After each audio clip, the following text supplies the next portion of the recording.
بسم اللہ الرحمن الرحیم۔ السلام علیکم۔ سب سے پہلے آپ کو عید کی خوشیاں بہت بہت مبارک ہو۔ عید الاضحیٰ کا دن قربانی، شکر اور اللہ تعالیٰ کے قریب ہونے کا خاص موقع ہوتا ہے۔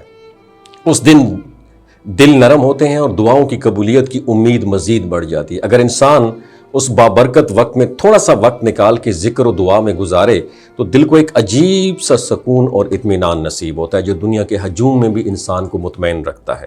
اصل برکت دراصل اسی تعلق میں ہے جو بندہ اپنے رب کے ساتھ مضبوط کرتا ہے، نہ کہ صرف الفاظ کی گنتی میں ہے۔ تو اس عمل کو عید الاضحیٰ کے پہلے دن کسی بھی مناسب وقت پر کیا جا سکتا ہے۔ بہتر یہ انسان پاکیزگی کی حالت میں اور دل کو یکسو کر لے۔ تو سب سے پہلے 11 مرتبہ درود شریف پڑھے تاکہ دل میں محبت رسول صلی اللہ علیہ وآلہ وسلم تازہ ہو جائے اور دعا کی قبولیت کے دروازے کھل جائیں۔ اس کے بعد عاجزی کے ساتھ 101 مرتبہ یہ آپ نے دعا پڑھنی۔ دعا کون سی ہے؟ میں مکمل اپنے ایڈیٹر سے گزارش کروں گا کہ دعا 4 سے 5 سیکنڈ تک آپ کے سامنے جو ہے آویزاں کرے تاکہ آپ اس کا اسکرین شاٹ لے لیں۔ یہ جو دعا ہے نا، اس دعا میں انسان اپنے رب سے سب سے بنیادی اور اہم چیز مانگتا ہے: مغفرت، رحمت، صحت، ہدایت اور رزق۔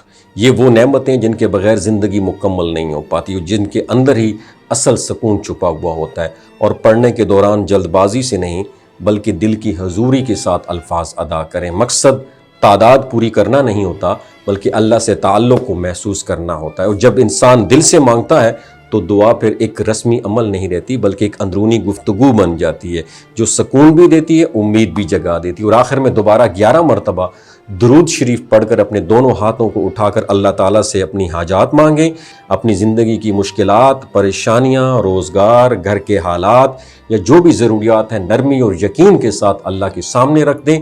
دعا میں اصل طاقت عاجزی اور یقین ہے، نہ کہ الفاظ کی لمبائی۔ تو یہ یاد رکھنا ضروری ہے کہ دین ہمیں کوشش، صبر اور دعا کا رستہ سکھاتا ہے۔ برکت اور آسانی اللہ تعالیٰ اپنے بندوں کو مختلف طریقوں سے عطا فرماتا ہے، کبھی حالات بدل کر، کبھی دل کو سکون دے کر اور کبھی اچانک آسانیاں پیدا کر کے۔ اس لیے اس عمل کو امید اور نیکی کے جذبے کے ساتھ کریں، نہ کہ کسی غیر حقیقی توقع کے ساتھ۔ اگر دل میں سچائی اور مستقل مزاجی ہو تو ذکر و دعا انسان کی سوچ، رویے اور زندگی کے حالات میں بہتری لانے کا ایک ذریعہ بھی بن جاتے ہیں، اور یہی اصل کامیابی ہے۔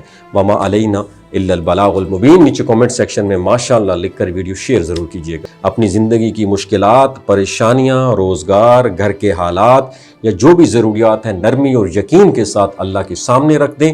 دعا میں اصل طاقت عاجزی اور یقین ہے، نہ کہ الفاظ کی لمبائی۔ تو یہ یاد رکھنا ضروری ہے کہ دین ہمیں کوشش، صبر اور دعا کا رستہ سکھاتا ہے۔ برکت اور آسانی اللہ تعالیٰ اپنے بندوں کو مختلف طریقوں سے عطا فرماتا ہے، کبھی حالات بدل کر، کبھی دل کو سکون دے کر اور کبھی اچانک آسانیاں پیدا کر کے۔ اس لیے اس عمل کو امید اور نیکی کے جذبے کے ساتھ کریں، نہ کہ کسی غیر حقیقی توقع کے ساتھ۔ اگر دل میں سچائی اور مستقل مزاجی ہو تو ذکر و دعا انسان کی سوچ، رویے اور زندگی کے حالات میں بہتری لانے کا ایک ذریعہ بھی بن جاتے ہیں، اور یہی اصل کامیابی ہے۔ وما علینا الا البلاغ المبین۔ نیچے کامنٹ سیکشن میں ماشاءاللہ لکھ کر ویڈیو شیئر ضرور کیجیے گا۔